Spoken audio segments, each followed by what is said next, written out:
Bem, eu queria, em primeiro lugar, agradecer a participação de todas e todos, né? Uma realização da Escola Superior, do Ministério Público, que integra o programa Integra MP, né? Assim, isso demonstra que existe um interesse, não só da instituição, por existir o programa e também todos os estímulos, né, a partir da existência do programa, todos os estímulos que estão sendo criados para a gente começar a fazer reflexões, né, e prosseguir refletindo, dialogando sobre as questões relativas aos ambientes profissionais. Os ambientes profissionais, eles são, obviamente, motivos de muita realização pessoal, mas também, né, são um local no qual podem acontecer vamos dizer assim, muitos relacionamentos que podem ser tóxicos para a pessoa, né? Então, é essa compreensão que a gente tem que ter. Por quê? Porque eles são ambientes de convivência de pessoas, embora ambientes técnicos, né? Onde, na verdade, o que deveria imperar eram as interações relativas, né, à área de conhecimento de cada um, a aplicação da área de conhecimento, mas continua sendo um ambiente de relacionamento de pessoas e, portanto, da necessidade desse cuidado, do cuidado que a gente tem que ter com a gente mesmo, do cuidado que a gente tem que ter nas relações interpessoais, né? Por isso, essa live de hoje, construindo ambientes profissionais saudáveis, compreensão e prevenção das violências psicossociais no trabalho. Nós vamos contar com alguém que trabalha muito bem isso, eu já vou falar dela, né? Da Renata, que aceitou o nosso convite e está participando com a gente aqui hoje. Eu agradeço muito a presença dela, né? Então, sejam todas e todos bem-vindos. É um encontro virtual promovido pela Escola Superior do Ministério Público do Paraná, em parceria com o Núcleo de Prevenção ao Assédio Moral e Sexual e à Discriminação no PAD, obviamente, pela matéria ser absolutamente correlata, né, com o que trabalham no PAD, com a Subprocuradoria-Geral para Assuntos Administrativos, por meio do seu DIASO, né? Tanto o DIASO, que é a divisão que está dentro do DGP, que é o Departamento de Gestão de Pessoas, né? O DIASO é a divisão de assistência e saúde ocupacional. A gente gosta de repetir para lembrar a todos, né? A todas e todos, que é um departamento que existe, está à disposição para tratar dessas questões também dentro do Ministério Público.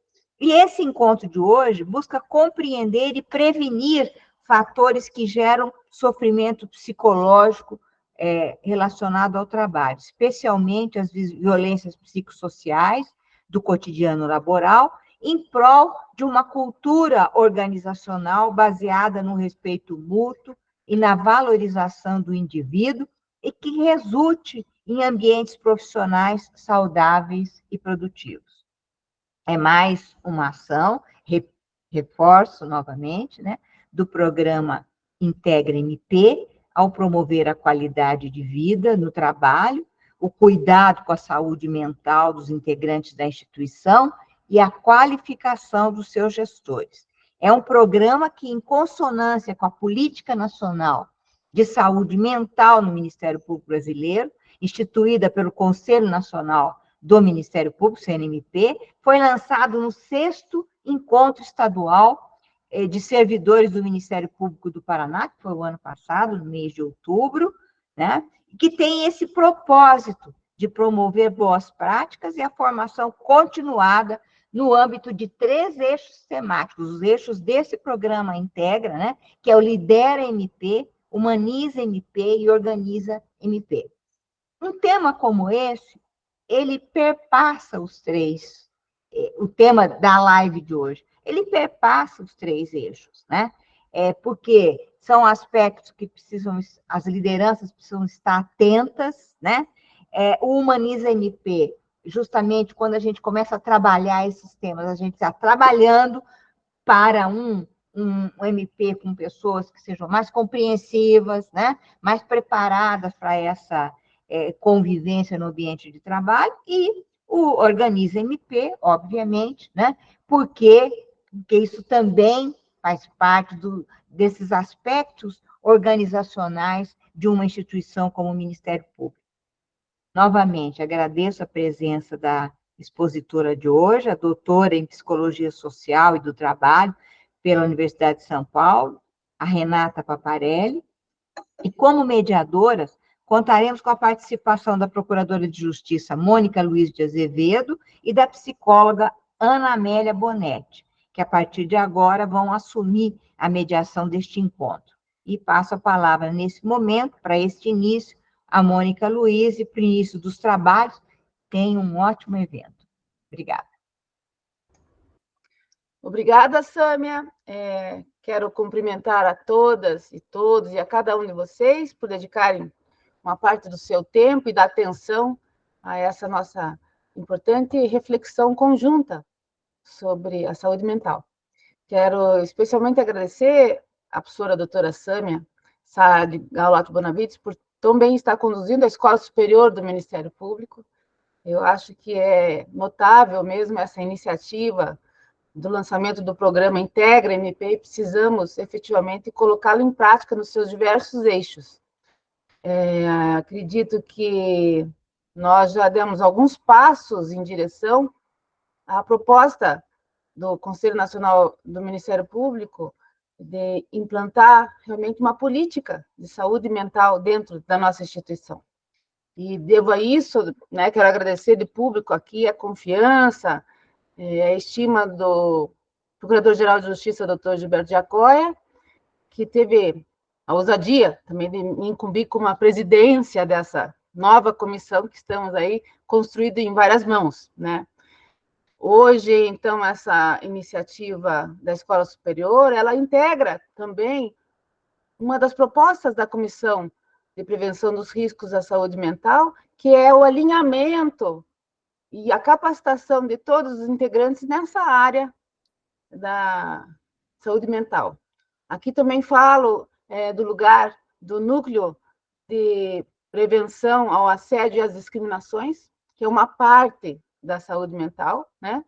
Que abrange também questões que envolvem a saúde mental ou não. Acredito que as reflexões como a de hoje podem contribuir muito para a prevenção dos assédios e das discriminações, mas também para a promoção da saúde mental de todos os integrantes da instituição. Então, nós do Ministério Público temos várias importantes iniciativas que precisam ser alinhadas. Por exemplo, o NUPIA, nós temos também, professora Renata, e aqui para contextualizá-la, né, dentro da nossa instituição, também um núcleo de promoção à autocomposição internamente. Então, eu acho que também esse é um outro espaço que pode ir se integrando gradativamente para tratar de questões que envolvem a saúde mental dos integrantes da instituição.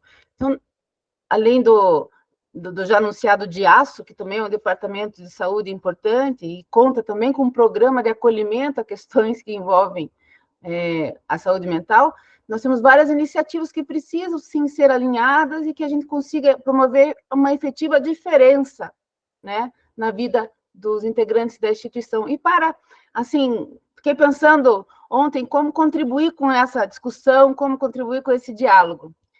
E achei importante, assim, contextualizar o Ministério Público, não só para a senhora, mas também para alguns servidores que talvez não conheçam a história toda, a partir do meu ponto de vista, é lógico. Eu ingressei no Ministério Público em 1990. Então, sei que antes houve um período em que o Ministério Público era muito mais um ator de acusação na área criminal, muito mais preocupado com a defesa de direitos individuais, né? Mas essa configuração foi se transformando e a Constituição de 1988 nos trouxe uma outra missão, uma missão constitucional de defesa dos interesses sociais, dos direitos coletivos e mesmo dos interesses difusos. Essa nova configuração da instituição, a partir da Constituição Federal, exigiu também que a instituição mesmo fosse se adequando. Então, se antes nós éramos promotores e procuradores, promotoras e não tantas procuradoras, mas ali encarregadas da defesa de direitos, né, individuais, hoje nós somos uma instituição com muito mais responsabilidade social. Então, hoje nós estamos aí numa outra fase da instituição, e no meio disso, nós fomos ganhando uma fatia maior do orçamento público, fomos nos estruturando, fomos aumentando o número de servidores, né? Fomos ampliando a nossa possibilidade de participação. Então, de um orçamento restrito a um orçamento considerável, não é igual ao Poder Judiciário. De promotores e procuradores que atuavam de maneira solitária, sem contar com nenhum corpo técnico, hoje nós temos equipes, gerenciamos equipes. Aliás, aproveito a oportunidade para agradecer a presença maciça das pessoas que compõem as minhas diversas equipes aqui nessa live, porque é importante, sim, essa participação e essa construção conjunta mesmo desses nossos novos saberes, né? E, então, o que nós precisamos agora é encontrar um eixo para que a expectativa que a sociedade coloca em nós também seja representada pela nossa harmonia interna, pela saúde mental dos nossos integrantes institucionais. Então, hoje nós temos vários desafios para que isso ocorra dentro da nossa instituição. Uma grande expectativa social sobre o nosso desempenho, uma grande expectativa da sociedade, um clamor por justiça, e, ao mesmo tempo, vivemos essa grande mudança, né, paradigmática até, de posicionamentos da sociedade. Então, e tivemos uma pandemia no meio. Então, entre 1988 e 1990, quando eu ingressei na instituição, até hoje, no século XXI, na segunda década do século XXI, há uma grande diferença. E nós precisamos, então, que essa diferença ela possibilite uma atuação para melhor, promovendo um bem-estar não apenas externamente, ou seja, cumprindo o nosso dever constitucional, a nossa missão constitucional de defesa de direitos, de promoção da justiça social, mas internamente também, para que o Ministério Público, internamente, possa superar algumas dificuldades que existem, e de fato existem, com relação ao uso das tecnologias, com relação às diferenças hierárquicas que existem e não são muito claras e que às vezes causam alguns conflitos, e especialmente cuidar da saúde mental de todos e de cada um, para que essa nossa instituição efetivamente promova uma atuação mais de acordo com os nossos propósitos e as expectativas da sociedade, né? Então, quando a gente fala de promoção da saúde mental, é que nós queremos superar aquela fase só da prevenção. Prevenção também é importante. Nós temos que atuar também, talvez de forma restaurativa, e por que não, para que aqueles estranhamentos que possam existir no ambiente de trabalho e provocar algum tipo de adoecimento das relações possam ser recuperados. Então, é com essa proposta que nós abrimos esse diálogo, professora Renata. Então, de imediato, eu já passo a palavra a você, né, que é doutora na área, e que possa, então, contribuir para que a gente vá, assim, aos poucos, construindo uma cultura efetiva dentro da nossa instituição de promoção da saúde mental. Então, passo a palavra para a senhora. Bom dia a todas as pessoas aqui presentes, a todas as pessoas que estão ouvindo e participando desse encontro. Eu agradeço pelo convite, parabenizo o Ministério pela iniciativa, que eu entendo realmente ser da maior importância, né? Acho que nunca se falou tanto e se pensou tanto nas questões de saúde mental de trabalhadores e trabalhadoras como neste momento. né? Nós que somos da área de saúde trabalhadora, a gente já trabalhava nessa direção, mas acho que a pandemia trouxe notícias sobre isso para todo mundo, e agora acho que elucidou, iluminou uma questão, né? Que é essa da saúde mental relacionada ao trabalho, uma questão de complexidade, de alta complexidade, e aí é isso, vamos lá enfrentar, vamos lá pensar juntos, né? Eu preparei uma fala, procurei fazer em consonância aí com as necessidades, né, do que me foi solicitado, né? Espero não falar muito psicologuês, mas depois teremos um momento aí de abertura para questões e tudo mais, então eu peço que as questões vão sendo anotadas para depois a gente poder dialogar. E a minha ideia a minha proposta é apresentar algumas categorias fundamentais, apresentar alguns conceitos, né, a respeito de saúde mental e trabalho, entender um pouco do que se trata, falar de alguns problemas e, se interessar, mas ao final, falar de alguns transtornos mentais, falar de violência psicossocial no trabalho e de alguns transtornos mentais que estão relacionados a essa violência psicossocial no trabalho, né? Deixa eu ver, eu acho que eu mandei. Bom, vamos passando os slides.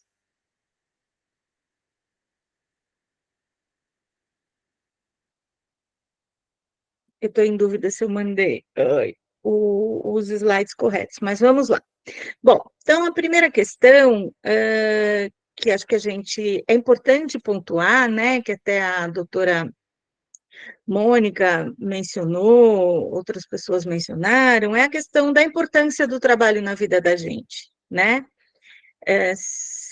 O trabalho é uma atividade que nos coloca num certo lugar no mundo, né? Todos sabemos a importância do trabalho na nossa vida, quer seja porque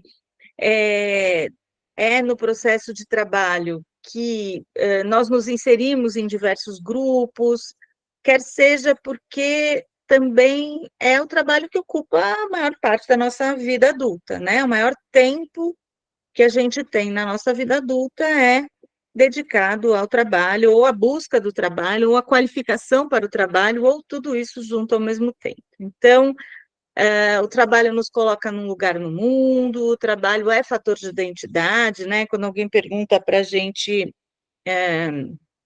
quem é você, né? Quem é você? Eu digo, eu sou Renata, eu sou psicóloga, eu sou professora, né? Basicamente, depois do nome, o que vem é o trabalho que a gente faz. Então, é ele que nos coloca, ele é fator de identidade e também é no trabalho que podemos exercitar grande parte das nossas capacidades, das nossas habilidades, né? Então, o trabalho ele pode ser, ele deve ser fator de promoção de saúde, de vida, de transformação, de desenvolvimento.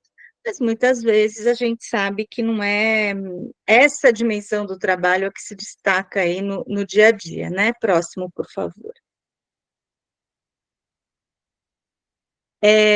Eu acho, Leonora, que os slides que eu não sei se eu te passei equivocadamente, mas está tendo uma confusão dos slides. Eu te passei, não são esses. Eu posso ir, eu acho que eu te passei errado, mas tudo bem. A gente pode ir seguindo assim, não tem problema. Fique tranquila, pode passar os novos slides aí para a Leonora. Enquanto isso, a gente vai conversando aqui sobre coisas. Fica tranquila, porque eu acho que tá bom, gente. O tom da nossa conversa aqui é um tom mesmo de construção conjunta. Nós também estamos Certo. construindo essa cultura, né, de termos aí Olha, técnicas, mas tudo bem, a gente vai conversando, sem problema. uma Eu vou comunicação, mandar slides assim, novos. mais próxima. Aliás, um dos fatores estressantes no trabalho, pessoal, eu vou aproveitar aqui, vocês sabem que eu sou boa no improviso, para levantar questões. Uma das questões importantes no trabalho, eu acho que a gente está passando por isso nesse exato momento, é a questão do trabalho virtual, né? Desses meios de conexão virtuais aí, e desse risco que a gente tem, às vezes, de confundir o espaço de trabalho, né? Que pode estar presente em qualquer lugar das nossas casas, nas nossas vidas, né? Com o espaço das questões pessoais. E a gente cada vez mais fica sujeito a essa identificação de você apenas como trabalhador e não mais como pessoa. Isso é um risco muito grande de adoecimento, eu acredito. Quando a professora falou ali logo no começo, como que você se identifica, faça uma reflexão. Como vocês se identificam? Isso é uma reflexão que eu faço de algum tempo. Pela minha idade, esse questionamento já veio. No meu trabalho, eu sou Mônica Luiz de Azevedo, procuradora de justiça. Mas em outros lugares eu não sou isso. Sou mulher, mãe, filha, né? Prontinho, Leonora, já passei o novo. Né? Então, eu acho que isso é importante. E, às vezes, quando a gente está muito conectada, 24 horas por dia, e, inclusive, né, eu me controlo para não ficar falando de coisas do trabalho nos horários que não são do trabalho, e, às vezes, eu não consigo, isso confunde a cabeça da gente. E, conforme a tua estrutura emocional, isso pode provocar um adoecimento, né? Então, a gente tem que estar sempre muito atento a esses nossos papéis sociais que representamos, né? Perante as nossas equipes e as nossas famílias, a nossa vida pessoal. Acho que essa é uma das questões que a pandemia nos trouxe, né? Que essas novas tecnologias nos mantêm e que a gente sempre leva em consideração aí com relação à nossa posição de ser e estar no mundo. Mas, fechando esse parênteses com essa minha contribuição, eu devolvo a palavra à senhora, professora, para que possa continuar. Espero que tenha consertado essa questão dos slides aí. Doutora Mônica, assim, campeã internacional de improviso. Obrigada.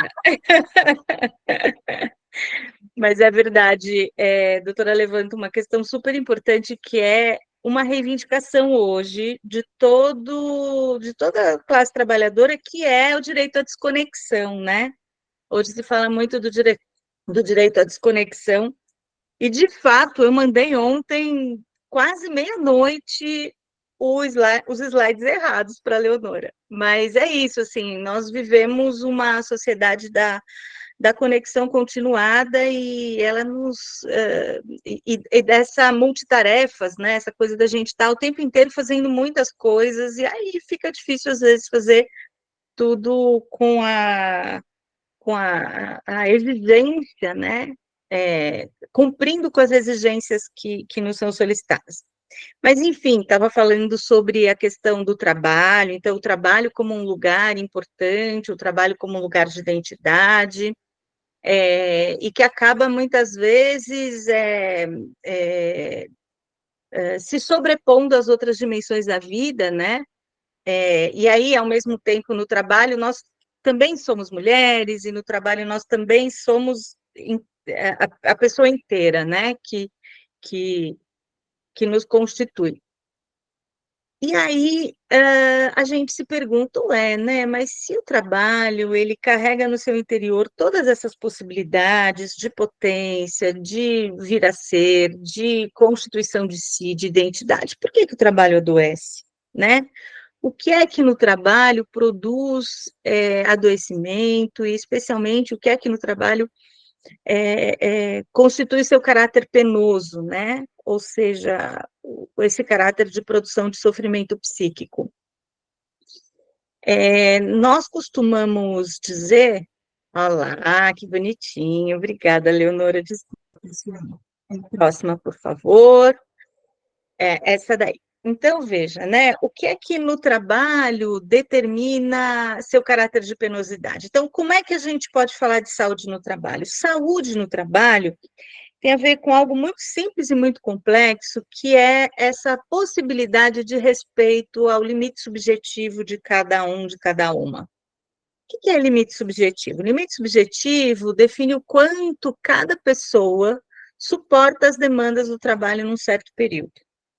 Basta pensarmos 2 segundos sobre a nossa semana para sabermos que na segunda-feira a gente, ou melhor, na terça-feira a gente suporta mais coisas do que na sexta, né?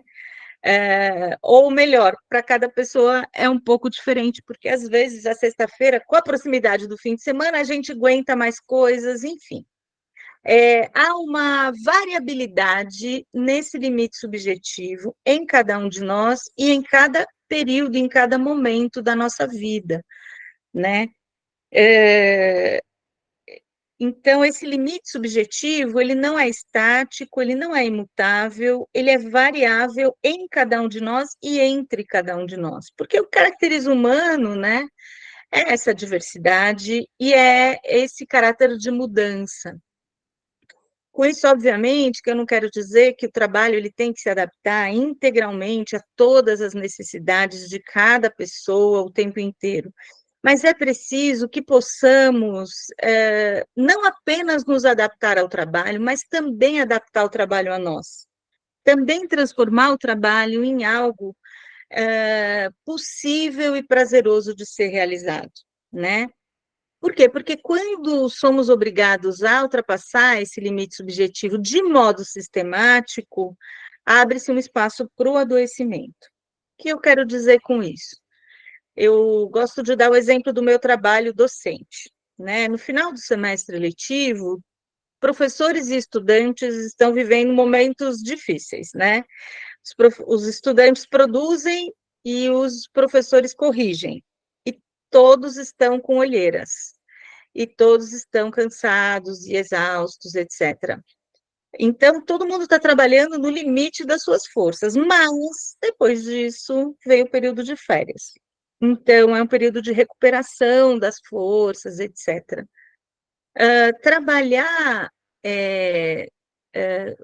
não respeitando o limite subjetivo seria como trabalhar o tempo inteiro desse modo, né? Nesse modo intensificado, nesse modo consigo fazer para antes de ontem, consigo fazer para depois de amanhã, mas tenho que fazer para antes de ontem, né? Um pouco essa ideia, essa impaciência institucionalizada, essa sensação o tempo inteiro de que você está em falta com alguma coisa, de que você não dá conta de fazer as coisas, porque são muitas coisas diversas, e aí essa sensação de que eu corro e morro, nado e morro na praia, né? Falando em português mais trivial.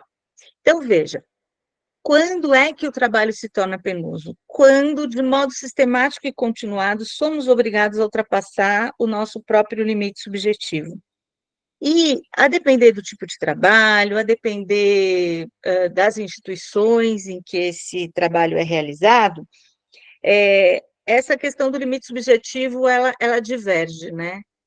Por exemplo, se eu estiver falando de alguém que trabalha numa linha de montagem, pode ser que esse limite subjetivo ele esteja muito relacionado com a velocidade da esteira, com o ritmo dos movimentos que eu preciso realizar para dar conta das tarefas, com esse tipo de sobrecarga de trabalho. Outros trabalhos têm outros tipos de sobrecarga, né? Tem outras naturezas de sobrecarga. Então, a gente tem também as sobrecargas psicológicas, a gente tem uma diversidade de possibilidades nesse sentido, e eu vou procurar explorar alguns elementos dessa diversidade agora. Próximo, por favor. Bom, então a gente entendeu, né, que um outro jeito de dizer isso é que o trabalho penoso é quando não é possível respeitar esse limite subjetivo. Um outro jeito de dizer isso é quando a pessoa que trabalha manda pouco no seu trabalho, tem pouca possibilidade de reinventar o seu fazer, quando a pessoa carece do poder de agir, né? E esse poder de agir, ele é limitado por muitas coisas, né? Pela burocracia, pela falta de recursos, pela falta de infraestrutura, pelas relações interpessoais, pela falta de discriminação daquilo que eu devo fazer, pelo jogo que muitas vezes se estabelece entre colegas de trabalho, um jogo perverso, né, em que o trabalho acaba não acontecendo, enfim, são múltiplos os fatores que restringem este poder de agir, né? Mas é esse o nosso foco. E quando eu falo poder de agir, não é à toa que eu não estou utilizando a palavra autonomia, porque a palavra autonomia, ela é muito complicada.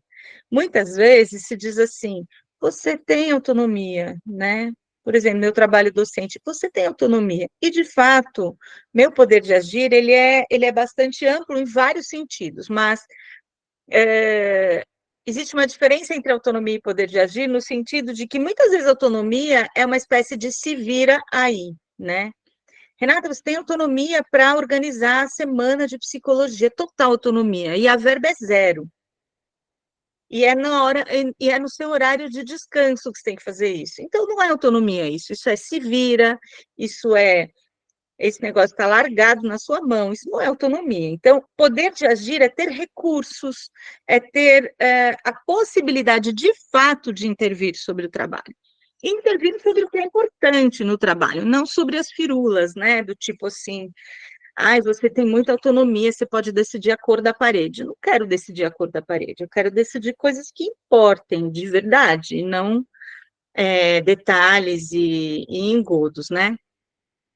Bom, então a gente está falando de controle sobre o próprio trabalho, a gente está falando de ampliação do poder de agir, e a gente está falando de uma compreensão de saúde que vai falando, então, de saúde como possibilidade de ser sujeito da sua própria vida, né? Saúde mental. Então, claro, no interior dos limites postos aí pelo mundo, mas conseguir ser sujeito, conseguir não estar na condição de pessoa assujeitada, né?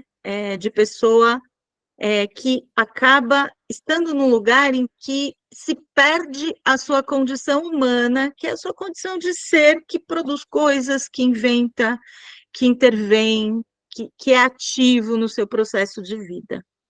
Próximo, por favor.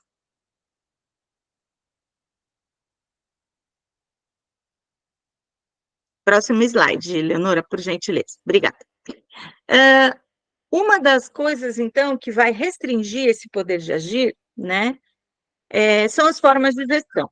Então, a gente tem, por exemplo, uma gestão tradicional, né, que todo mundo conhece, que é aquela gestão do manda quem pode, obedece quem tem juízo, né? Nessa gestão tradicional, o que é exigido é a obediência, né, dos subordinados. E essa forma de gestão é uma forma que acaba contando com a perspectiva de um trabalho prescrito, extremamente prescrito, e que deve ser desenvolvido tal como a prescrição. Então, alguma criatura técnica de algum gabinete, ela decide o que e como e quando e de que jeito as outras pessoas devem fazer o seu trabalho, né? Prescreve isso, e aos subordinados, subalternizados, cabe realizar de acordo com a prescrição. Essa é uma das formas, né, que restringe esse poder de agir. A outra forma de trabalho, de gestão, que pode também restringir esse poder de agir, é uma gestão contrária à gestão tradicional, que é a gestão flexível, do trabalho flexível, né? Nessa perspectiva, muitas vezes, se exige a questão da adesão dos colaboradores. Fica parecendo que, na gestão flexível, existe maior autonomia, mas essa autonomia, muitas vezes, é daquela natureza que eu disse, é meio se vira, né? Então, eu estou dizendo, trocando em miúdos, assim, a diferença entre aquele trabalhador que atua na linha de montagem, né, por exemplo, que é exigido dele obediência, e aquele trabalhador de quem é exigida a adesão, de quem é exigido o amor pelo trabalho, né?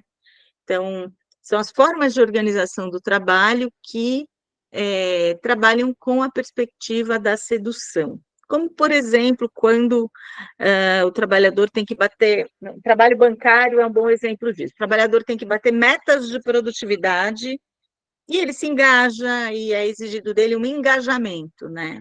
E para você exigir um engajamento, você não tem como fazer isso com formas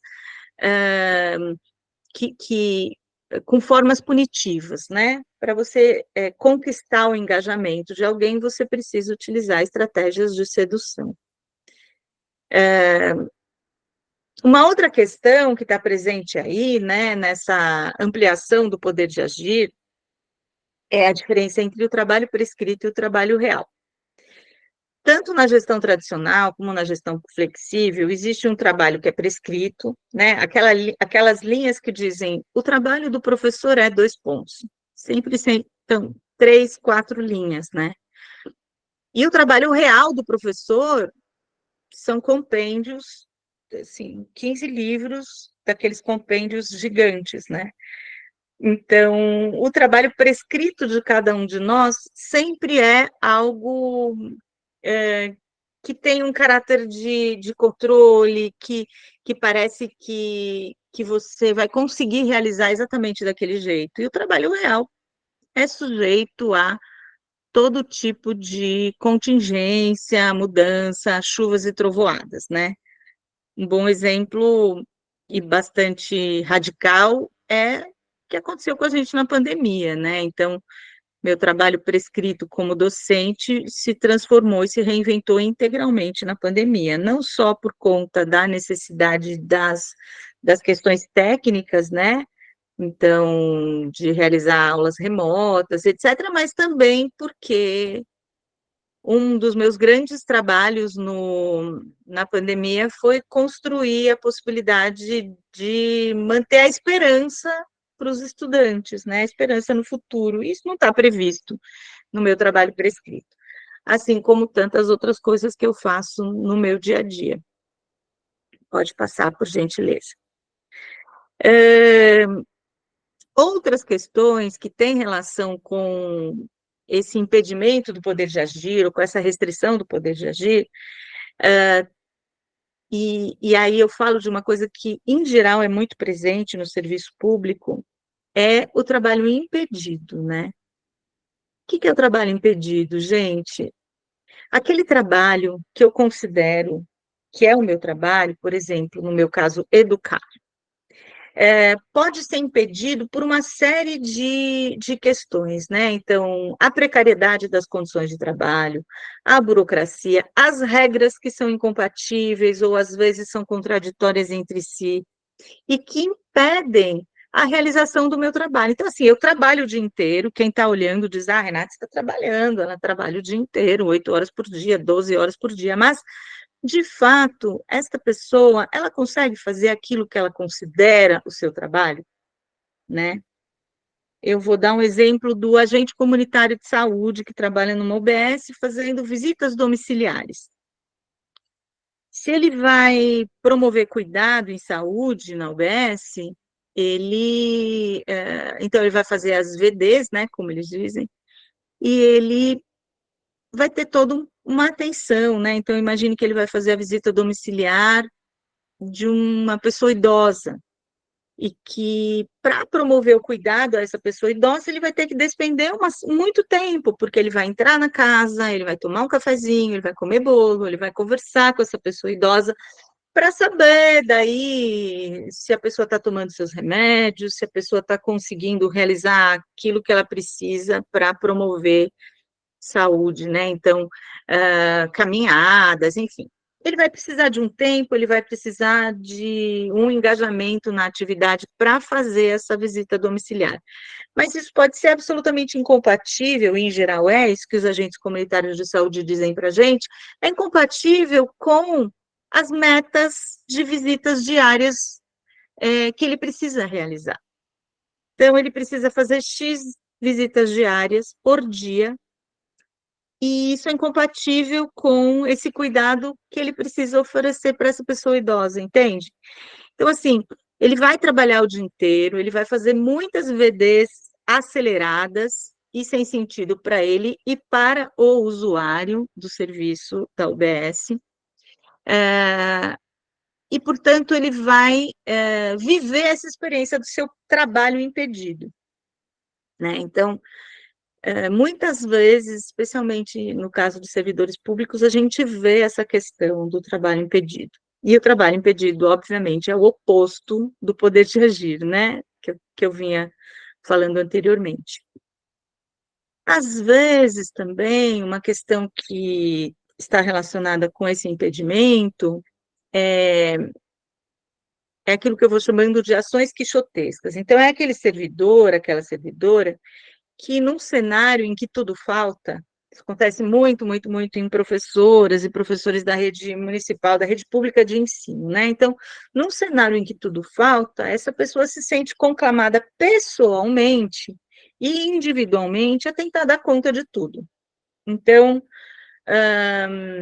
é aquela pessoa que, diante da precariedade, vai realizando 1 milhão de ações desesperadamente para conseguir efetivar o seu trabalho. Então, todo mundo conhece aquela professora que planta manjericão em casa para levar para a escola, para temperar a comida, para ficar melhor para as crianças, e daí a criança não tem como ir para a escola, ela vai, passa em casa e busca, e daí a criança não tem acesso à saúde, ela promove, e aí ela vai conversar com os pais, e aí não tem material, ela arranja, e aí, quando essa pessoa se apercebe do que está acontecendo com ela, ela está num nível de esgotamento profundo, né? Então, de um lado, ela não conseguiu fazer o seu trabalho, assim como, né, na lógica do trabalho impedido, ela não conseguiu educar, por exemplo, mas ela se esvaiu toda a sua energia em em ações quixotescas, né? Eu chamo de quixotescas porque são individuais, e são ações individuais que procuram transformar uma realidade muito difícil de ser transformada por coletivos, quiçá individualmente, quiçá nessa lógica do sufoco, né? E uma questão, né, gente, que muitas vezes fica perdida no meio do caminho é essa, né? Qual é o seu trabalho? Parece tão simples. Ah, o meu trabalho, eu sou uma educadora? Não, não é nada simples essa pergunta. Qual é o seu trabalho, Renata? Seu trabalho é dar aula? Claro que meu trabalho não é dar aula, né? Meu trabalho, ele vai muito além de ministrar aulas. Como eu estava dizendo, né, na diferença entre o trabalho prescrito e o trabalho real, mas muitas vezes o trabalho, a gente lê o trabalho numa perspectiva em que esse trabalho é uma missão impossível, né? Por exemplo, se eu entender que o meu trabalho é fazer com que todos os alunos compreendam certa coisa, é uma missão impossível, porque cada aluno está num lugar, cada aluno entende as coisas de um certo jeito, de acordo com o seu repertório anterior, cada estudante está articulando as coisas de um determinado jeito. Tem estudante que está interessado nas coisas que eu tenho para ensinar, tem estudante que está. Enfim, se eu tiver como missão transmitir coisas de modo homogêneo para todos os estudantes, isso é uma missão impossível. Mas tem missões mais impossíveis ainda, do tipo, eu tenho uma paciente de consultório que é servidora pública, e um dia eu perguntei para ela, qual é o seu trabalho? E ela me disse que o trabalho dela era salvar a humanidade.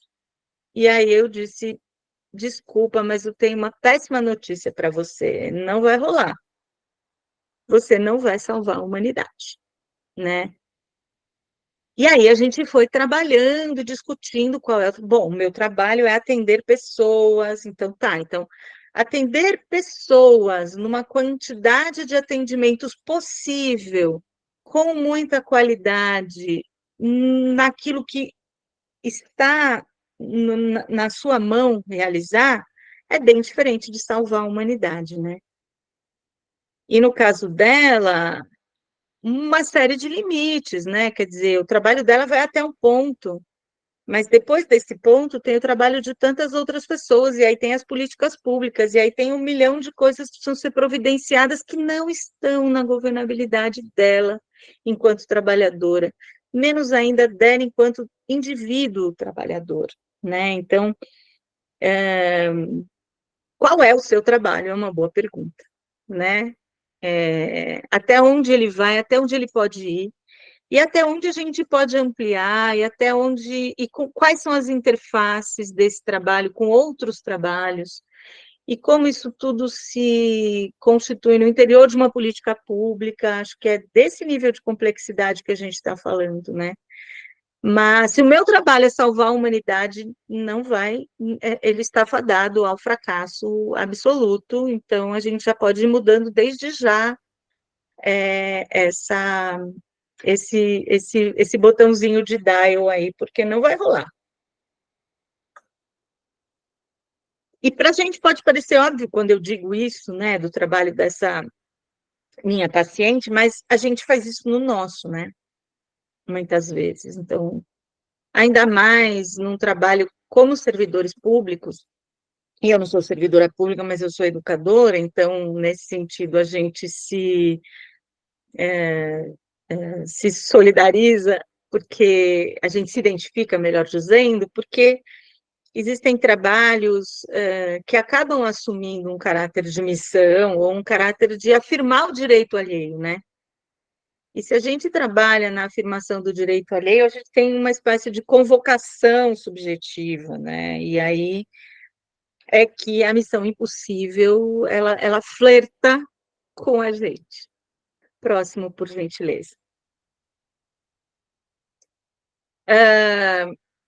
Ontem eu estava numa reunião preparatória dessa apresentação e me foi solicitado que eu trabalhasse essa questão, que eu acho que é muito realmente importante quando a gente fala de missão impossível, desse tipo de trabalho, que é um trabalho cujos limites não são bem determinados, né?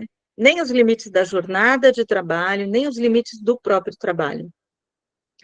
Quando os limites do próprio trabalho não são bem delimitados, a gente tem uma incrível possibilidade e um incrível perigo.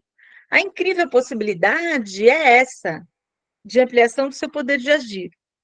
Porque, como as coisas não estão completamente prescritas, eu tenho muitas possibilidades de produção de ações. Ao mesmo tempo, o perigo é justamente cair, de um lado, na missão impossível, e de outro, nesse trabalho que não tem borda, né? Por exemplo, eu como professora, qual é o limite da minha jornada de trabalho? Eu é que tenho que estabelecer, porque senão ele é infinito. Eu tenho trabalho para 48 horas por dia, né?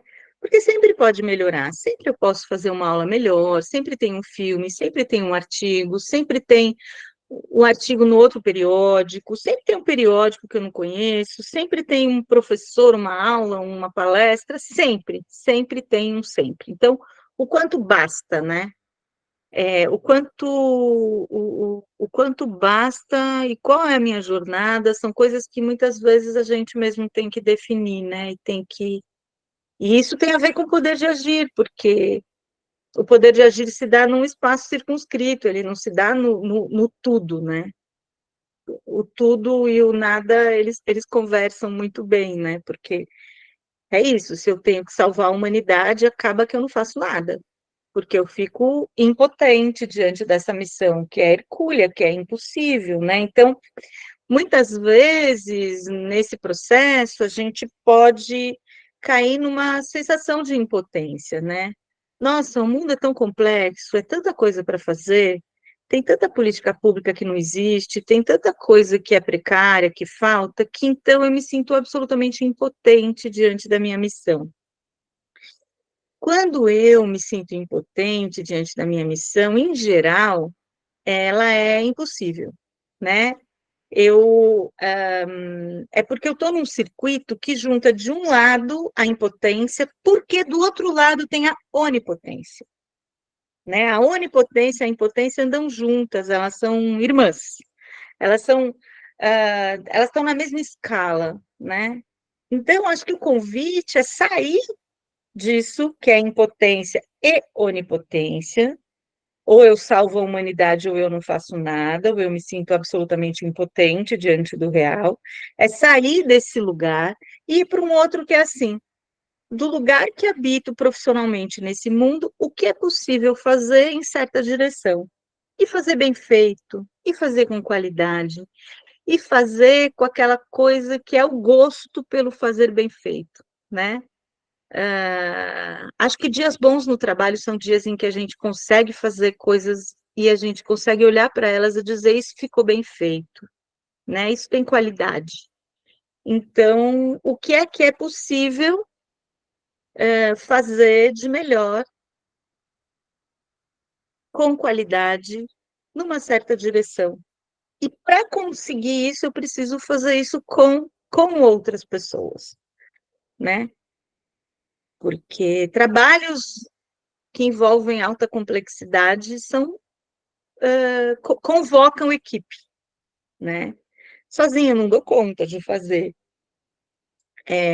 muitas dessas coisas. Então, estou falando da importância de sair do isolamento, da importância de construir pontes, de resgatar pontes entre trabalhos, né? Todo trabalho, não tem nenhum trabalho que não seja um trabalho coletivo. Ele aparece para cada um de nós como um trabalho individual, mas todo trabalho é coletivo, todo trabalho precisa de muita gente para fazer, todo ele. É que ele é dividido, né? Então, tem uma divisão do trabalho que acaba ocultando, muitas vezes, esse caráter coletivo do trabalho. Mas quem sou eu no meu trabalho na sala de aula com alunos se eu não tiver um conjunto enorme de educadores que está pensando nesse projeto educacional, que é esse curso de psicologia no qual eu ministro aulas, né? Então, tem um conjunto de educadores, tem um conjunto de gente que trabalha no setor dito administrativo, né? Tem um conjunto de pessoas que vai construindo um lugar para os estudantes nesse curso de psicologia da PUC de São Paulo, que vai construindo um lugar no qual não cabe, por exemplo, essa frase, eu estou te pagando, professor, então você tem que ser o meu funcionário. Tem toda uma cultura que vai sendo construída, que tem a ver com a universidade, enfim, é um trabalho coletivo, embora, quando eu estou lá na sala de aula, parece que só eu que estou fazendo esse trabalho, né? Mas tem uma cultura institucional, tem uma série de ações que precisam acontecer para essa aula poder se efetivar, né? Isso é desde a faxina da sala até a presença do giz, enfim, na PUC de São Paulo a gente usa giz, viu, gente? Até aquilo que garante uma boa relação entre mim e os estudantes que estão sob minha responsabilidade formativa naquele momento, né?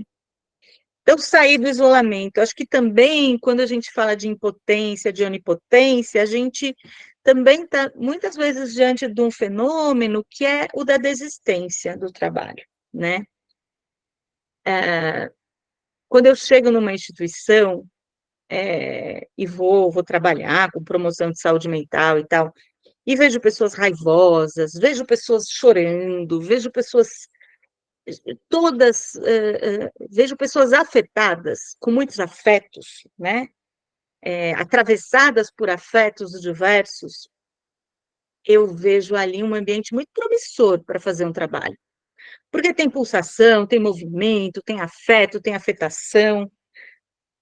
O cenário mais difícil é o cenário de pessoas que desistiram, que não têm esperança de mudança, esperança de processos mais interessantes, né?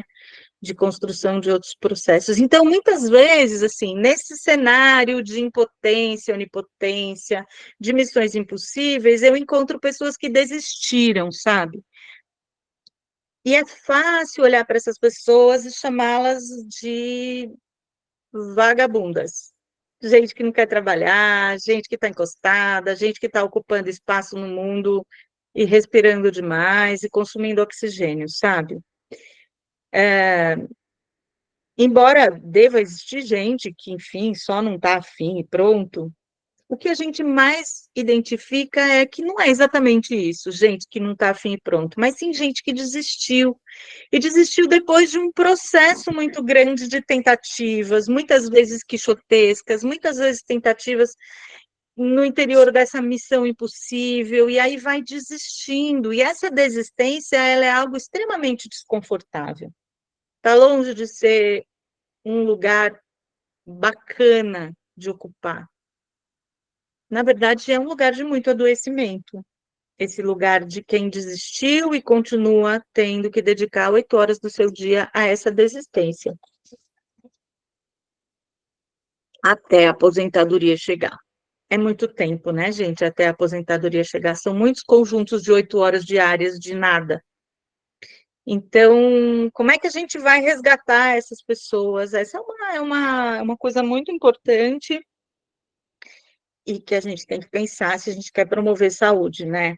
E além daquela visão de esta pessoa não quer fazer nada. Porque ninguém quer não fazer nada durante 8 horas por dia. Não fazer nada durante 8 horas por dia não é confortável. É insuportável. Porque isso não é férias, né, gente?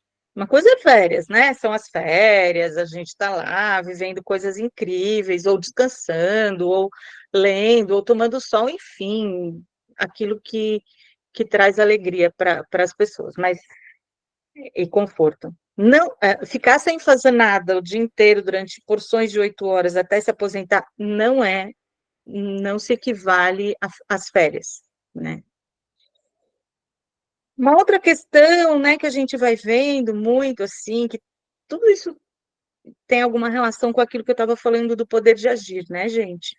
Quando o poder de agir ele é inviabilizado, né?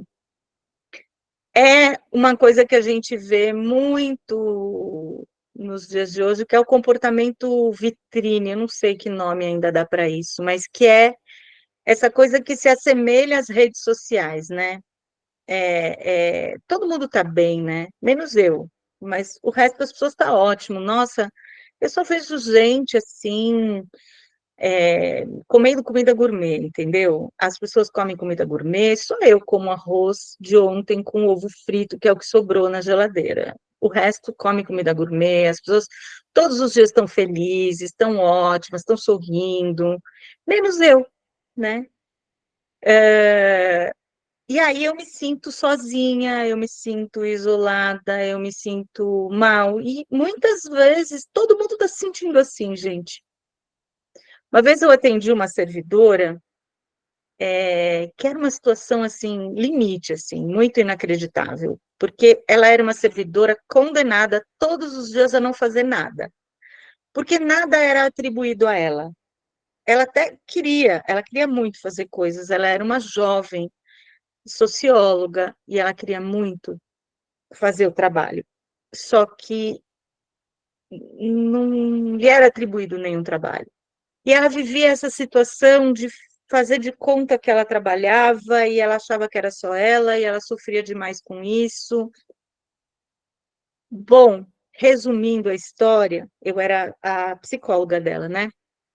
Nós empreendemos um processo de investigação naquele departamento onde ela trabalhava e, e o que foi acontecendo foi muito inacreditável para mim também, porque assim, todo mundo tinha esse comportamento de que estava trabalhando, mas rigorosamente falando, era um setor que ia acabar.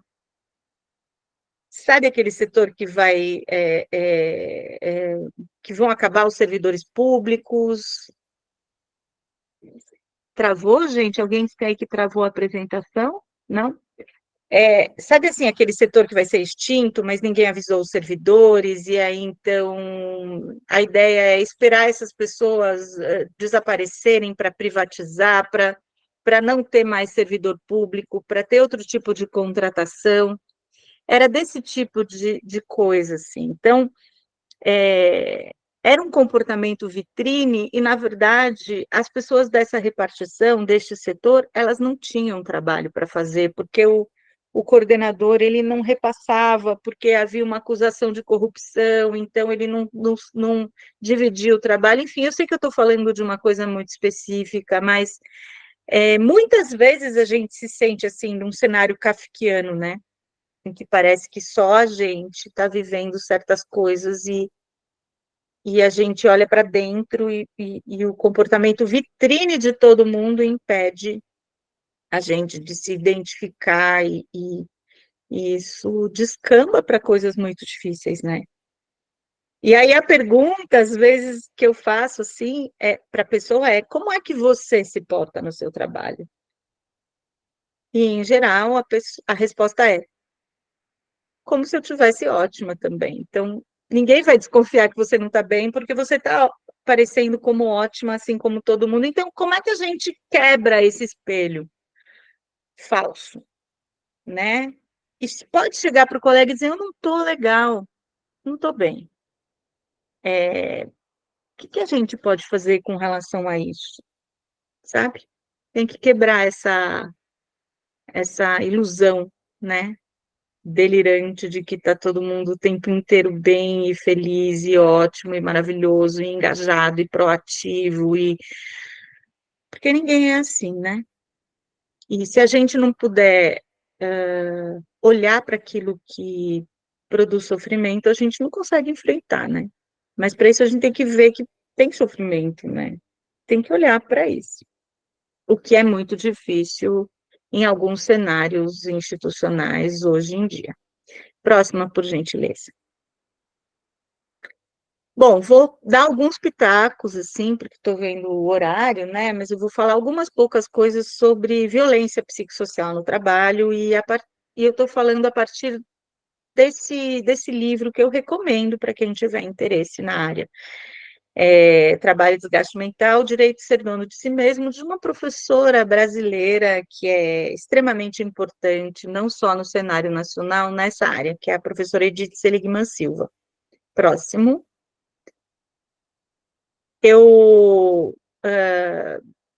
Próximo, não vou falar disso. Eu queria falar desse aspecto aqui, né? Que eu não sei o quanto afeta vocês, mas se fala muito nas empresas da cultura da excelência, mas se fala zero da neurose de excelência, né? Hoje a gente vive sob um imperativo no trabalho, e aí ele se espraia para a vida como um todo, de que precisamos ser excelentes o tempo inteiro em tudo que fazemos. E tem uma questão de gênero aí bem forte, né? Que para nós mulheres eu acho que isso ainda é quintuplicado, né? Porque a gente precisa ser excelente assim, nossa, em tanta coisa que não dá nem para enumerar. Mas então a gente precisa ser excelente o tempo inteiro em todas as coisas, a gente precisa bater meta em todas as coisas, a gente precisa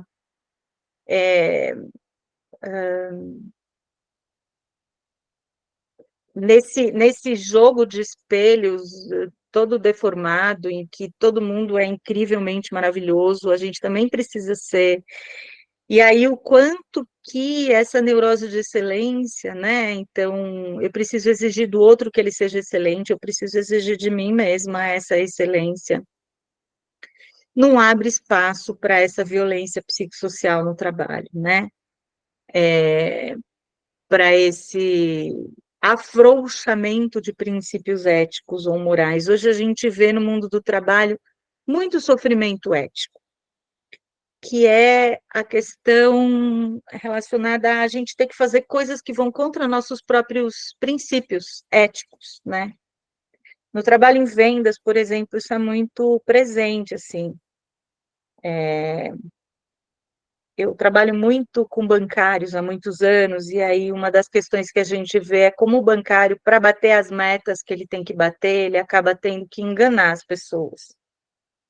Todo mundo sabe que não dá para deixar a avó ir sozinha ao banco, né? Porque ela volta com seguro contra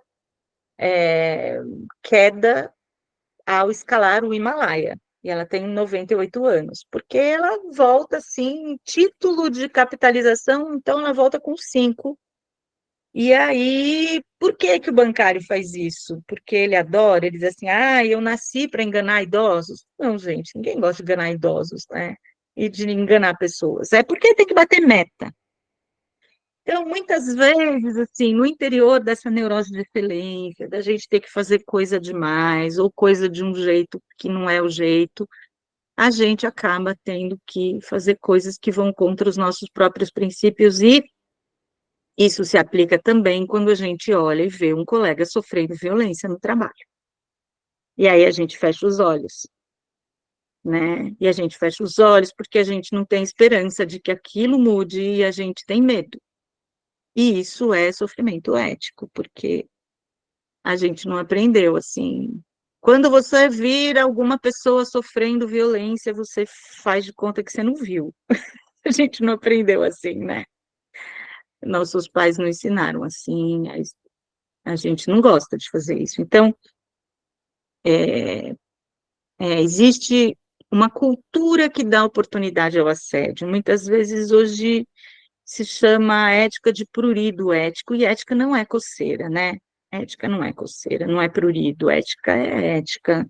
Então, como é que a gente consegue construir um cenário no qual consigamos ser éticos no nosso próprio trabalho?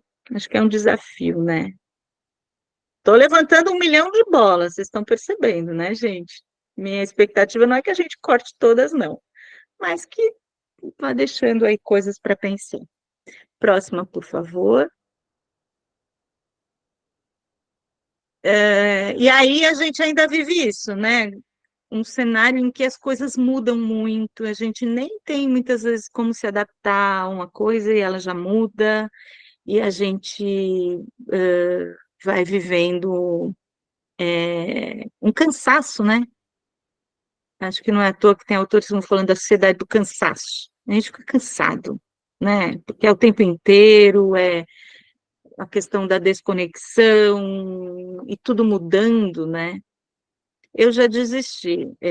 Quando eu falo para os meus alunos assim que o texto está em um lugar virtual, eu já chamo de o grande portal, porque eu já nem sei o nome do negócio onde botam os textos e as pessoas têm uma senha, elas entram. Eu já desisti de tudo isso. Meus alunos que têm tudo isso, eu passo para eles, eles se viram, porque, de verdade, eu não consigo ao mesmo tempo ler tudo que eu tenho que ler e saber que o programa de não sei o que lá mudou para não sei. Mas a gente tem que, né? É uma coisa, uma falta de sossego, né?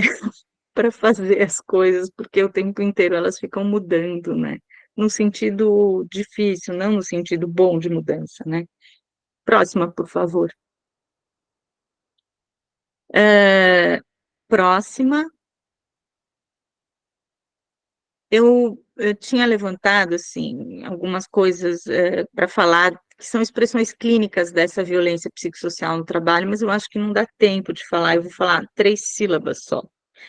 Então, alguns problemas de saúde mental que a gente vê que tem alta prevalência nos tempos de hoje, podem estar relacionados com esse cenário organizacional, no qual essa violência psicossocial, essa falta de coleguismo, esse isolamento vão tendo lugar, né? Então, um é a questão do transtorno do estresse pós-traumático, relacionado muitas vezes com isso que a gente pode chamar de assédio moral, ou é essa violência psicossocial no trabalho, né? Então, a gente encontra na clínica gente com aqueles sintomas de aqueles sintomas de estresse pós-traumático, que são parecidos com aquele, né? Estresse pós-traumático a gente costuma conhecer assim, uma pessoa foi sequestrada no caixa eletrônico, e daí ela ela não consegue mais sair de casa, ela tem medo, aqueles sintomas de estresse pós-traumático, de guerra, né? De soldado que voltou da guerra e não pode ouvir um estampido porque ele acha que é uma bomba explodindo, enfim. Muitas pessoas que vivem violência psicossocial no trabalho acabam desenvolvendo sintomas desse tipo na relação com o trabalho. Não consegue mais ir para o trabalho, não consegue sequer ouvir falar do trabalho, que tem sintomas de ansiedade, que muitas vezes são confundidos com síndrome do pânico, né? A gente tem que olhar para isso. O burnout, né? A síndrome do esgotamento profissional. Então, pode estar relacionado com esse cenário de violência psicossocial, não vai dar para falar sobre burnout, que é um capítulo importante aí, né? Próximo, por favor. Quadros depressivos, próximo, por favor. Um transtorno que é extremamente presente e extremamente ocultado, gente, que é esse aqui, o alcoolismo crônico relacionado ao trabalho. O uso abusivo de substâncias lícitas, ilícitas, né, relacionado ao trabalho. Hoje tem categorias profissionais que, assim, que as pessoas tomam remédio para dormir, tomam remédio para acordar, tomam remédio para se manter acordado, tomam remédio para não matar o coleguinha, toma remédio para tudo, né? E são drogas lícitas, ministradas por psiquiatras, mas são substâncias que muitas vezes estão relacionadas com a possibilidade de realização do próprio trabalho, né? Então, são expressões clínicas dessa violência psicossocial no trabalho. Próximo, estou terminando. Aqui a gente vê essa questão muito presente em serviço público, que é uma espécie de sensação de persecutoriedade. Todo mundo conhece alguém, né, gente, que tem mania de perseguição, vamos chamar assim, tá bom? E isso é um fenômeno que precisa ser estudado, precisa ser melhor estudado, mas que a gente vai identificando em cenários em que as regras são pouco claras, tem o oficial, tem o oficioso, tem para os amigos tudo, para os inimigos o estatuto, aquele que eu estava dizendo, né, daquela repartição em que ninguém trabalhava, que fica parecendo um cenário kafkiano, sabe? Pode produzir esses sintomas, né, de mania de perseguição, mas é uma mania de perseguição que tem relação com um processo de trabalho no qual as coisas são muito pouco claras e vão construindo esse óculos que vê tudo como um perseguidor, sabe? Enfim, eu estou falando de cenários de trabalho que podem produzir esses sintomas, né? Por gentileza, pode passar. Bom, falando de enfrentamento, né? Levantei 1 milhão de bolas, não tenho a menor expectativa de que a gente tenha deglutido tudo isso, mas acho que, assim, é importante dizer das possibilidades de enfrentamento, né? E de alguns eixos, assim. Então, uma coisa importante quando a gente fala de promoção de saúde e de saúde mental é rede, né? Rede é aquilo que permite que a gente não se esborrache no chão quando a gente cai. Rede acalenta, rede nina, rede dá contorno, dá segurança. A gente precisa de rede. Então, sair do isolamento é um princípio fundamental quando se fala de saúde mental. E quando eu falo de rede, não estou falando daquela redonda, assim, todos juntos, unidos, numa grande ciranda. Eu estou falando de 2 amigos, um amigo, de alguém com quem eu possa conversar, eu estou falando de alguém com quem eu possa contar, né? Eu estou falando de alguns, não estou falando de grandes cirandas, não, né? Mas eu estou falando de dialogar sobre um trabalho em conjunto com alguém, pelo menos, né? Qualquer intervenção, ela precisa partir de ouvir os trabalhadores, porque A olho nu eu não consigo saber o que dói no outro mesmo, né? Os bancários, por exemplo, são trabalhadores, são um tipo de trabalho em que há altíssima prevalência de transtornos mentais, por exemplo, e quando eu vou numa agência, personalité, eu chego lá e eu encontro um cenário que a olho nu é maravilhoso, assim, ar-condicionado, as pessoas bem vestidas, sorrindo, eu não vejo nenhuma tragédia quando eu entro e olho a olho nu um banco. Mas eu sei que a prevalência de transtornos mentais ali é altíssima. E para eu entender por que, eu preciso conversar com as pessoas. Só a participação dos trabalhadores e trabalhadoras, das pessoas que trabalham, garante que eu construa intervenções numa direção correta. Às vezes você contrata um consultor suíço pagando em euro, e a grande questão ali é ter um tempo para tomar café junto e uma garrafa boa de café, entendeu? Uma maquininha de fazer café boa. E daria para comprar 7.000 desses equipamentos com o valor que você pagou para o homem lá que vem da Suíça em euros. Né? Claro que eu estou simplificando, mas sim, não existe nenhum tipo de trabalho sem essa participação.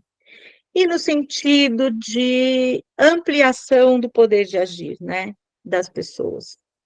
Ampliação do poder de agir dos trabalhadores, também ampliação do poder de agir de quem faz a gestão do trabalho, porque em algumas situações a gente identifica, assim, coordenadores que têm que decidir desde o copinho do café, qual é a marca que a gente vai comprar, até as questões mais complexas do trabalho.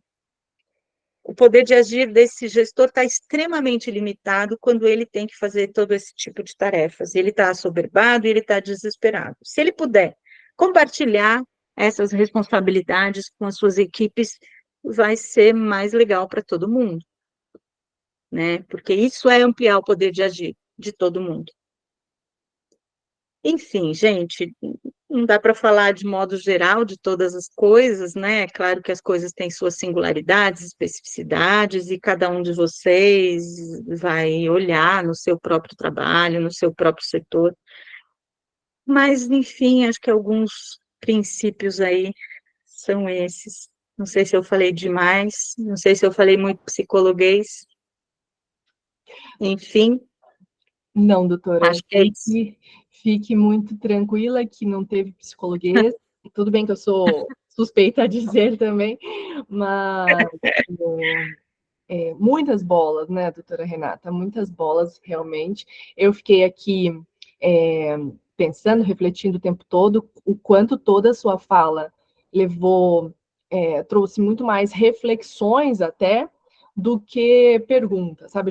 Eu tô com muitas reflexões, imagino que as pessoas também estejam, e eu acho isso muitas vezes mais valoroso do que as perguntas, sabe? As reflexões, elas são mais valorosas. Eu sempre vi o cuidado como uma tarefa conjunta, uma tarefa coletiva, né? Não é individual. E estarmos todos juntos falando sobre cuidado, seja o cuidado na saúde mental, na saúde integral, no relacionamento com o outro, me coloca essa reflexão de para isso, né, que estamos aqui, para pensar o que eu represento para o outro. Eu muitas vezes durante a sua fala fiquei trazendo a coisa para a reflexão individual, e em outros momentos também pensando como eu estou no meu próprio trabalho, e assim, como é trabalhar comigo, sabe? As pessoas gostam de trabalhar comigo, eu sou uma pessoa que eu gostaria de trabalhar comigo mesma, né? Ou eu gostaria de estar sobre a minha gestão, pela forma como eu trabalho, enfim. E eu acho que se as pessoas que estão aqui assistindo fizeram essa reflexão, automaticamente é difícil continuar igual, né? Tendo a mesma postura com colegas e com subordinados, muitas vezes, se a gente se faz essa pergunta, né? E aproveitando essa minha reflexão, eu vou trazer a pergunta da Caroline Sodré, porque eu acho que vai um pouco nesse sentido. Ela pergunta assim: A Carolina, ela não se identificou aqui na pergunta, mas eu sei que ela trabalha no nosso MPPR. Em um ambiente laboral com hierarquia vertical enraizada, quais estratégias podem ser úteis para mobilizar as chefias para uma mudança de olhar em relação à saúde mental, na busca de um ambiente de trabalho mais sadio? Eu penso aqui até que tem aquela questão assim, como alcançar quem também não está aqui, né? Como alcançar quem precisava saber, ouvir e refletir sobre isso que a gente está refletindo hoje. Uhum. Ótima questão, agradeço. E acho que, assim, um princípio geral, né, nesse tipo de processo que está sendo questionado, perguntado, é o seguinte: ah, ah, quando a gente tem essas estruturas extremamente verticalizadas, muitas vezes a gente olha para aquele que é o chefe e acha que ele está vivendo um cenário ótimo para ele. Em geral, não é, né? Em geral, é isso. Ele está extremamente atribulado, centralizando um monte de coisa, tendo que decidir um monte de coisa, super inseguro de distribuir essas tarefas, porque ele acha que tem que estar tudo na mão dele, enfim, cada cenário é mas muitas vezes é isso que se apresenta, né? Então, ele não consegue abrir as coisas porque deixa tudo centralizado na mão dele, né? Então, acho que assim, o primeiro ponto é, bom, quais são os problemas que esse gerente vive, né? De repente chegar e falar assim, bom, o que a gente poderia fazer para melhorar o nosso trabalho e o seu, né? Então, muitas vezes essa democratização do processo de trabalho, ou a gente pode chamar de divisão de tarefas menos centralizadora, ela é benéfica para todo mundo, inclusive para o gerente ou para o chefe, né? Então, acho que um caminho é por aí. Outro caminho é que a gente precisa ter conversas astuciosas, né? Vou dar um exemplo. A professora Helene Sato, lá do IPUSP, ela fez uma pesquisa em que ela ficou muito tempo dentro de uma fábrica e ela viu dois cenários. Um cenário era assim, o operário da linha de montagem vira para o coordenador, o chefe, diz assim, a gente precisa diminuir a velocidade da esteira, porque essa esteira, com essa velocidade, meus braços doem. E aí a resposta é cada um com seus problemas, né? Que doam os seus braços. Num outro cenário é assim, a gente precisa diminuir a velocidade da esteira, porque senão a gente tem muito retrabalho e perda de material. Opa, agora sim, isso me toca. Então, acho que a gente precisa ter astúcia também, né, na hora de reivindicar determinadas mudanças no processo de trabalho. Não sei se dá para entender o que eu quero dizer, acho que dá, né? Então, assim, como é que essas mudanças implicam esse contexto como um todo e não só a mim, né? São os problemas que nossa equipe, identifica no nosso trabalho? Como é que a gente costuma se virar apesar destes problemas?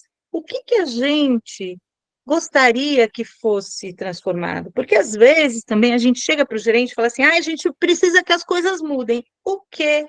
Em que direção? Como? Qual é a pauta? Né? Então, nós, equipe, precisamos construir uma pauta de mudanças. A gente quer que mude isso, aquilo, aquele outro. Não precisa ser numa relação de confronto, pode ser numa relação de parceria, né? Como essas mudanças vão beneficiar todo mundo, digamos assim. Mas é preciso construir essas pautas, e para construir essas pautas a gente precisa se reunir, a gente precisa pensar junto, né? Quando eu faço intervenções em instituições, nessa direção, a gente sempre monta um grupo e tem algumas perguntas. A primeira é, quais são os problemas que você identifica no seu trabalho? Ou melhor, quais são os problemas que nós identificamos no nosso trabalho? Como é que a gente se vira para dar conta do trabalho, apesar deles? E o que a gente pode mudar? mas não aquilo que a gente pode mudar lá no infinito, tipo assim, a valorização do servidor público, não está na nossa governabilidade. O que é que a gente pode fazer de governabilidade local e de curto e médio prazo? Gente, a gente sabe que tudo tem uma amplitude imensa, mas também as ações locais, elas podem ter grandes repercussões no nosso dia a dia, né? Então, acho que meio por aí, não sei se eu respondo. Com certeza, doutora, respondeu sim, eu acho que respondeu e trouxe ainda mais algumas indagações para nós, né? Uma coisa que para mim ficou, e eu acho que eu também trago um pouquinho isso da nossa reunião de alinhamento de ontem, sobre como... Fechou o microfone, Ana. Voltou, Ana. Voltei? Voltou. Sobre como eu sei que a maioria das pessoas não gosta de reuniões, né? As ditas reuniões de trabalho que demoram, que fala e não, às vezes não resolve, mas eu vejo como algo muito importante de acontecer nas pequenas equipes, nas equipes de trabalho, essas reuniões de monitoramento de como a equipe está, né, de como estamos hoje, ou como estamos nessa semana, não apenas com a busca da meta, com o objetivo do trabalho, da entrega do trabalho, mas assim, que aquelas pessoas possam, entre elas, naquele ambiente, dizer, né, isso não precisa demorar, né, doutora, isso é simples e rápido. Então, essa checagem de como estão as pessoas que trabalham comigo, geralmente isso é feito daí pelas lideranças, né? Mas essa checagem de tempos em tempos, essa conversa que acredito que nem sempre ocorram, né? Deveriam ocorrer. Seria uma estratégia interessante de ouvir, de trazer questões que às vezes são muito mais simples, parecem muito complexas, mas às vezes podem ser simples de serem resolvidas no cotidiano do trabalho, né? Sim. Sim, e aí acho que a gente precisa ser criativo, né? Tem algumas formas desgastadas mesmo. E tem reunião que podia ser substituída por um informe. Então, não é reunião, né? Reunião é um espaço para a gente dialogar. E dialogar de verdade, né? Porque, assim, eu acho que a gente está cansado daquelas, sei lá, dinâmicas de grupo, bobinhas, que depois você tem que falar que aquilo foi a coisa mais importante da sua vida, reinventou o seu modo de ver o mundo. Ninguém quer isso. Ninguém quer falar do que não importa, sabe? Ai, nossa, ninguém quer ficar nessa nova língua delirante de climas e coisas que não tem a ver com o meu dia a dia. O que importa, assim, tipo, olha, eu preciso conversar sobre escala do meu trabalho e do nosso trabalho, a gente poder compartilhar isso. Como é que a gente faz? Isso sim, se você botar uma reunião para discutir, o povo vem. Agora, discutir o sexo dos anjos, e ninguém quer, e falar, e ficar ensaboando, né? Também ninguém quer. Então, como é que a gente faz criativamente para falar do que importa mesmo, né? Sem meias palavras. Eu acho que como é que a gente faz para resgatar? Como é que a gente faz? Não é um delírio, assim, hoje, assim, o que a gente pode fazer para resgatar a qualidade do trabalho? Não é assim, eu gosto da Ana, eu gosto da Cecília, não gosto da Sâmia, sei lá de quem. Eu não preciso gostar de todo mundo. No meu coração não cabe todas as pessoas, cabe X pessoas. Não vai caber todo mundo, não preciso amar ninguém. Mas eu preciso trabalhar junto. E preciso trabalhar junto porque o trabalho é importante. O trabalho do MP é importante para o mundo, para as pessoas. E o meu trabalho está relacionado com isso. Então, como é que eu posso resgatar a qualidade, o gosto pelo meu trabalho na minha parceria com a Ana, né? E aí, assim, tem coisas muito objetivas que podem fazer isso melhorar. Será que eu preciso ficar com todo o trabalho chato? Eu não posso dividir esse trabalho chato com outras pessoas? Por que ficou para mim? A gente brincou de mico e o mico caiu na minha mão, eu não vi, não percebi, né? Como é que a gente pode dividir isso? Como é que a gente pode revezar isso? Como é que eu posso fazer outras coisas legais que são importantes e que utilizem muito mais das minhas capacidades, né? Ou fazer as coisas que tem que fazer, porque tem coisa chata para fazer, sei lá, eu tenho que assinar o livro de ponto, eu tenho que botar as faltas dos alunos num programa chatérrimo lá da PUC, mas é o meu trabalho. Só que meu trabalho não é só isso, amém, porque se fosse só isso, eu estaria, assim, definhante, né? O meu trabalho tem coisas legais, coisas chatas. Como é que eu posso temperar isso melhor numa equipe, né? Então, assim, eu acho que reunião para falar de verdade do que importa, as pessoas querem fazer. Agora, reunião que pode ser substituída por um informe, ou reunião para ficar falando coisa que não é de verdade, ninguém quer, né? E aí tem que ser criativo, de repente, caixinha de não sei o que lá. As pessoas são tão criativas para inventar coisas, né? A gente pode usar um pouco dessa criatividade para inventar coisas no nosso próprio trabalho, né? Não sei, aí cada lugar é um lugar, mas eu acho que esse é o convite, né? Acho que esse é o convite. Mas precisa conversar, né, Ana? Precisa conversar. Não dá para pensar que a gente vai conquistar, dá trabalho. Promover saúde no trabalho dá trabalho, né? Não é do além, dá Renata, trabalho. sem dúvida nenhuma, você trouxe para nós muitas questões para reflexão, e eu adorei aquele termo que se falou ali. Eu acho que eu vou adotar, vou colocar o nome em alguma coisa, conversas auspiciosas, né? Eu acho que o desafio é promover conversas que promovam mudanças, transformações, né? E não apenas ficar no discurso, sem promover qualquer tipo de transformação que vá afetar efetivamente as relações de trabalho. Então, eu vou aproveitar, tem duas perguntas aqui que me instigaram no chat e que eu vou tentar juntá-las numa só. Uma delas diz respeito a essa nossa instituição que é mais tradicional, pouco flexível, principalmente no que diz respeito às relações entre servidores, membros e membros, servidoras, servidores, membros e membros, né? Existe uma hierarquia, às vezes não explícita, mas implícita no contexto de trabalho, que isso acaba prejudicando, né, o trabalho fim de todos, que é atendimento ao público, atendimento à sociedade, cumprir efetivamente a nossa missão de defesa de direitos, né? Então, como superar essa inflexibilidade, né, dentro do contexto do trabalho, e justamente com pessoas que se recusam a efetivamente reconhecer que existe essa inflexibilidade. Não estão aqui, por exemplo, hoje. Posso contar dos dedos os membros que estão presentes.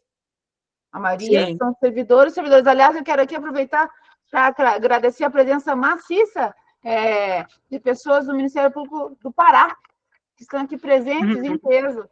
Muito legal essa possibilidade de estarmos em vários lugares, né?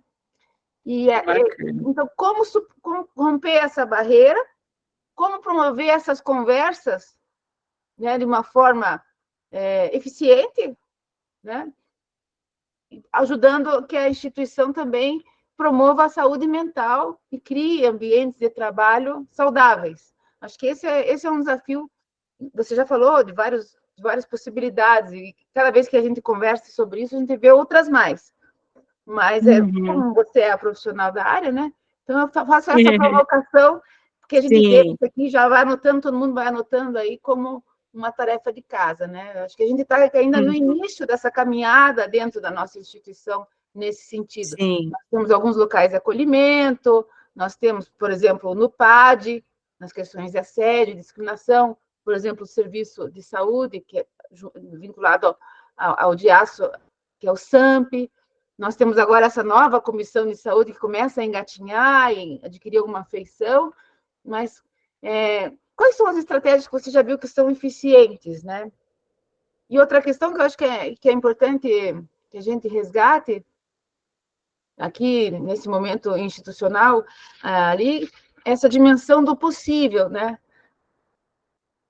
Porque essa neurose de excelência, eu me enquadro em todos os itens, né? A instituição pública, ela tem simplesmente que ter essa excelência.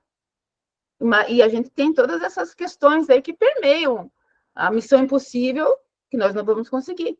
Então, como delimitar um pouco melhor, não só o limite subjetivo de cada um, mas qual a estratégia que a gente pode adotar para que esse limite institucional seja um pouco mais claro, né? E que não produza adoecimento, essa missão impossível não produz adoecimento em todos os integrantes. E aqui eu falo que produz adoecimento em todos, não são só os subordinados, também aqueles que têm suas tarefas ali de gestão, de representatividade, também se contaminam, digamos assim, com esse tipo de neurose, né? Então, deixo essas duas perguntas aí para você responder e querendo já adiantar até o convite para outras conversas, né? Nesse mesmo sentido, que temos muito a aprender com você.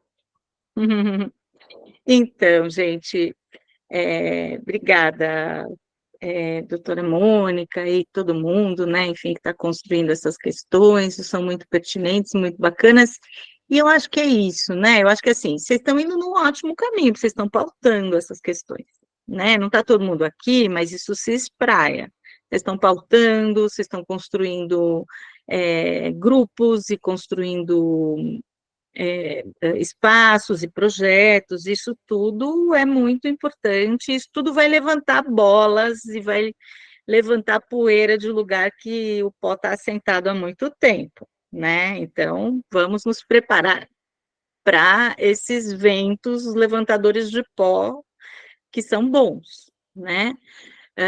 Então, acho que é isso, e acho que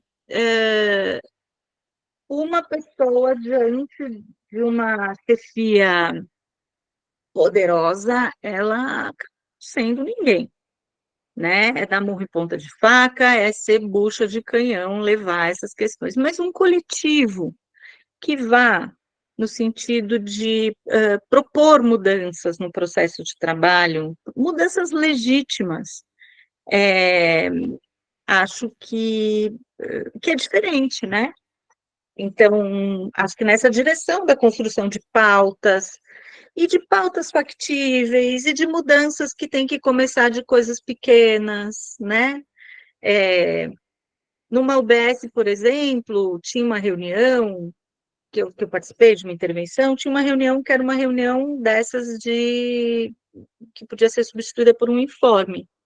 Então, os trabalhadores sugeriram que houvesse 2 momentos na reunião.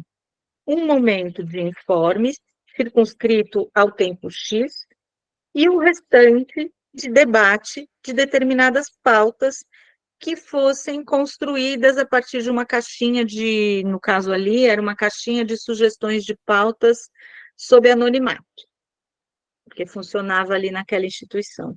Isso já ventilou coisas. Por quê? Porque as pessoas puderam propor pautas para a reunião e para transformar a reunião em reunião. Então, às vezes não adianta dizer assim, precisamos democratizar as reuniões. Não, então vamos propor assim, entendeu? Um momento de debate, de pautas, né? Isso é a transformação radical do processo de trabalho? Não, mas isso caminha numa direção importante, sim, né? Então, começar de coisas desse tipo. Bom, a gente tem reunião? Já está ruim, porque se a gente não tem reunião, não tem um espaço de diálogo, já está bem ruim. Esse espaço de diálogo vai ser como?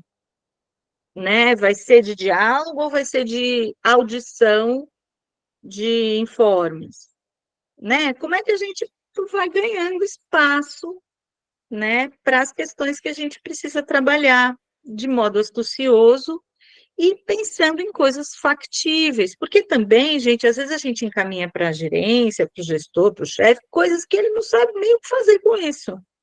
Por exemplo, precisamos melhorar as relações aqui. O que o chefe vai fazer? Ele vai baixar um decreto-lei? Relações melhorem? Né? Ele também não sabe o que fazer. Algumas pesquisas do clima são assim, né? Como são as relações, como são suas relações com seus pares? Sei, tem pares que são ímpares, tem pares que eu detesto, tem pares que são minha melhor amiga. É difícil responder determinadas coisas, e é difícil dar conta de determinadas questões, né? Então, talvez a gente tenha que colocar as coisas num outro nível, né? Nesse nível da prática mesmo. E em grupo, porque individualmente não vai rolar, né? E aí, se o grupo tem medo do chefe, bom, a gente vai precisar quebrar ovo para fazer um omelete, não tem como. A gente vai ter que ir em grupo, não tem como. Não vai aparecer assim um mediador que faça isso. A gente vai ter que botar a cara a tapa, não tem jeito.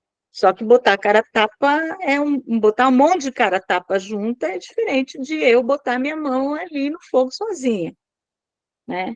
Mas não tem jeito de fazer um omelete sem quebrar ovo, né? Não tem jeito, tem que quebrar ovo.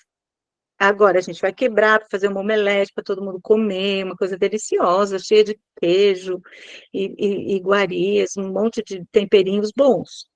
Legal. Mas na hora de quebrar o ovo, não é legal, né? A parte que não é boa, né? Muito bom, doutora. Eu gostei muito da frase que uma servidora colocou ali, que sejamos levantadores de pó. Isso, vamos botar esse pó para subir. Eu acho que no momento, para a gente sair da onipotência e da impotência, pensar nisso, eu costumo me considerar uma otimista realista. Então, eu tento muito ir para esse possível, né? Então, acho que nos nossos ambientes, né? Se a gente conseguir encontrar o nosso possível, né? Talvez nesse momento seja levantar o pó e Claro, acreditar claro. que as coisas podem mudar, né? Uhum. Eu já aproveito para agradecer, doutora. Acredito que o nosso tempo está quase, tá quase acabando, né, doutora Mônica? Dizer que aprendi muito, né? Saio daqui diferente de como entrei. Acredito que pelos agradecimentos aqui do chat, gostaria de poder ler todos eles, mas acredito que a senhora também está acompanhando ali, né? Muitas pessoas agradecendo pela explanação, elogiando o conteúdo. Então, acho que todos estamos muito gratos. E finalizar, eu sempre aproveito essas oportunidades e não deixaria de aproveitar essa para divulgar o SAMP, que é o Serviço de Acolhimento do Ministério Público. Embora muitas pessoas não conheçam, muitas pessoas também conhecem, porque nós atendemos muitas pessoas, né? Eu estou com números recentes assim na cabeça, mas às vezes as pessoas pensam assim, ficam tímidas ou têm vergonha de procurar, mas para elas entenderem, esse ano nós estamos em mês de abril, né? Nós já atendemos, já fizemos mais de 70 atendimentos só esse ano, então, de servidores que buscaram, né? Não são 70 servidores, mas 70 atendimentos do acolhimento. Então, busquem, se sentirem que a gente pode ajudar, trazer algum suporte e acolhimento dentro da ótica do possível, a gente está aqui e está à disposição, não somente eu, mas a minha colega Juliana, que é outra psicóloga da Divisão de Saúde, a Lídia, que é assistente social, e o Paulo, que é médico. Todos nós compomos a equipe do SAMP, né? Então, o atendimento pode ocorrer com qualquer um de nós ou com todos, com ambos, se for necessário. É isso, muito obrigada. Eu quero também agradecer, professora Renata. Inclusive, tem uma pergunta ali que solicita que a senhora indique materiais da sua autoria para que possam, né, aprofundar as reflexões. Se a senhora puder disponibilizar agora, seria ótimo. Se não, mande para nós aqui na Escola Superior, que depois nós compartilhamos sim com os demais aí participantes, né, que têm interesse. Nós, em especial, temos muito interesse. E temos que dizer que nós, no Ministério Público do Estado do Paraná, estamos dando esses primeiros passos também, no sentido de construir uma cultura de promoção da saúde mental. Então, eu acho que nós estamos, nesse primeiro momento, ainda reconhecendo até o nosso papel nessa complexidade imensa que é o serviço público e a interação entre as pessoas que trabalham com o mesmo objetivo. Então, o nosso grande desafio é manter aquele brilho nos olhos de quem integra a instituição, que tem que cumprir a missão constitucional né, de promoção de direitos, de garantia de um mundo melhor, mais justo e cada vez mais adequado, né? Eu acho que hoje de manhã, escutando um podcast, que eu também sou a louca do podcast, a tecnologia invade em todos os momentos, né? Eu fiz uma relação interessante com relação à questão da saúde mental e da sustentabilidade. E eu acho que isso a gente pode trazer isso para a nossa reflexão. E uma questão mesmo de sobrevivência. Nós, enquanto espécie, né? Nós, enquanto indivíduos, e também nós, enquanto instituição. Porque só faremos sentido dentro de uma sociedade se nós cumprirmos, né, a nossa proposta, nosso propósito do nosso trabalho. Então, eu acho que essa possibilidade de você promover a reflexão sobre o teu papel na instituição e da instituição na sociedade, ele é muito importante. Isso é de um valor imenso. Então, agradeço a sua presença. Tenho aqui muitas páginas de anotação e certamente iremos convidá-la novamente para promover esse diálogo aí construtivo entre nós, tá? Muito obrigada. Eu fico aqui, então, à disposição de todos, né, que queiram interagir conosco aqui pelo chat. Nós temos hoje o NUPAD já consolidado, temos um e-mail que eu vou depois pedir para a minha assessora, que está também aqui colocar o e-mail, que quem quiser conversar conosco, né? Nós temos ali um local de acolhimento das pessoas, mas também o meu e-mail pessoal institucional está à disposição de todos, né? Que a gente possa, a Escola Superior também pode ir recebendo algumas mensagens que forem importantes. Eu vi que Vinícius Ribeiro Rezende, ele, inclusive, queria fazer um comentário e eu já cortei a palavra dele por causa do adiantado da hora, e eu sou, assim, muito consciente da importância do tempo na vida das pessoas. Então, por isso, Vinícius, coloca o teu comentário, manda para mim, que a gente faz chegar à professora Renata e a gente constrói alguma coisa junto, tá? Porque eu acho que isso é muito importante, ter um tempo definido da nossa... Desde a gente ocupar a vida dos outros e a vida do trabalho dos outros também, né? Então, eu agradeço enormemente a presença e o tempo e a atenção de todos, né? Mais essa iniciativa aí da Escola Superior do Ministério Público do Estado do Paraná. Talvez seja uma das derradeiras, né, por conta da nossa mudança de gestão, e isso é outro fator de estresse no trabalho, mudança de gestão, mudança de perspectivas, mas nós sobreviveremos. Espero que sim. Tá? Bom dia a todos.